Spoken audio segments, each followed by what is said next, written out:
Got a piece? Give me one more. Hey. Oh, no.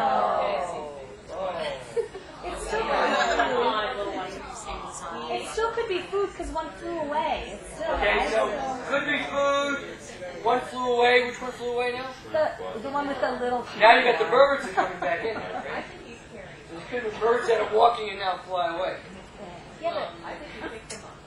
yeah, no, I think Or they're. this one came and picked up. Yeah. Why would this big one come and pick the little one up? Did you pick up a child?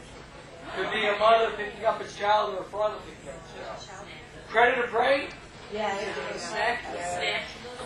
Okay. Out of there. It didn't fall down. Okay.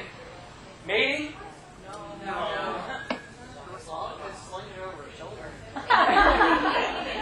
I can't. Well, don't they have somewhere they? Didn't they you like, study in biology some of those weird animals that have Yeah, to but they mate? attach. Female eats the male. Don't sometimes they attach to like each other and like. I think you that way. I mean, I know there's some attachment. Okay. Now, It might not be love. It could just be, how do we for the find out night. what's right and what's wrong about it? We can't. We came along this thing. We weren't there. This happened in the past. Okay, so the best we can do is what you've just been doing now is Inference. telling me why you believe what you believe. You have some observations. You develop some inferences about what you think happened. Do scientists do this? Yeah. Okay, paleobiologists do this all the time. They come to places and try to piece together what happened before they were there. What do they use to come up with the inferences that they come up with? Your background knowledge. Background knowledge, things they've seen before. You said models. What did you mean by that?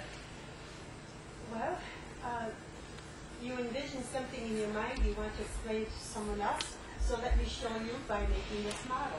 Okay, but this was something that was out there that you came across. Right. Okay, so it wasn't a model that someone created. So you're using a What model you to did was explain make it. some inferences about what could explain what you've seen here. And then you can make a model to explain that, though. Is that what you mean about models? Okay, you make a model to explain to them what would that look like, or what would that... Well, you can reenact what you think happened. That's kind of. Oh yeah, we could actually act this out to see how it's going on. We could actually maybe answer this question about the uphill or downhill or speed by having someone walk up and down a grade to see what actually happens, because there seems to be some disagreement about that.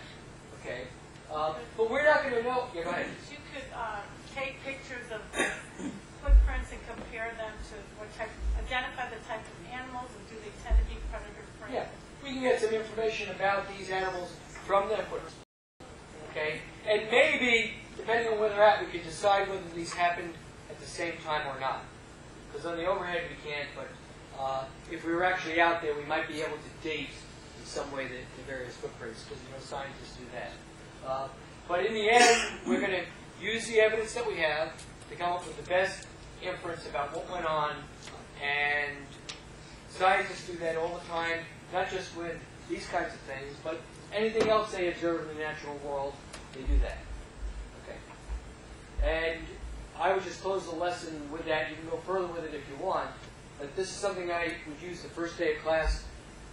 One reason just to get kids talking and realize they don't get their heads chopped off when they say something, whatever it is, as long as they can give me a reason based on what's over here, I'm not going to chop their heads off. I'm also not going to have a class vote and say, okay, how many say this, how many say that, and have a democratic, okay, the bird people lose, the animal people win.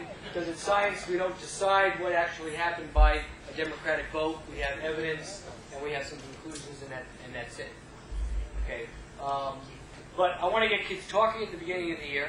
It doesn't really require much prior knowledge, but they obviously have prior experiences. And since I said this happened and we weren't there, it's a low-risk situation. So just creating a classroom atmosphere where kids feel free to speculate about things, that's the starting point. And you do other things like that.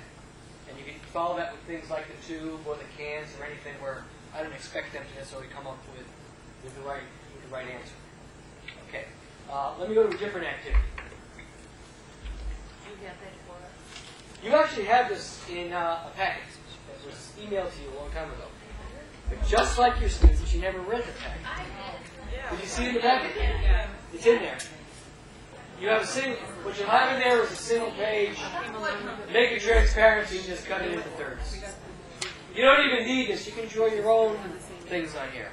So there's nothing special about that. Okay.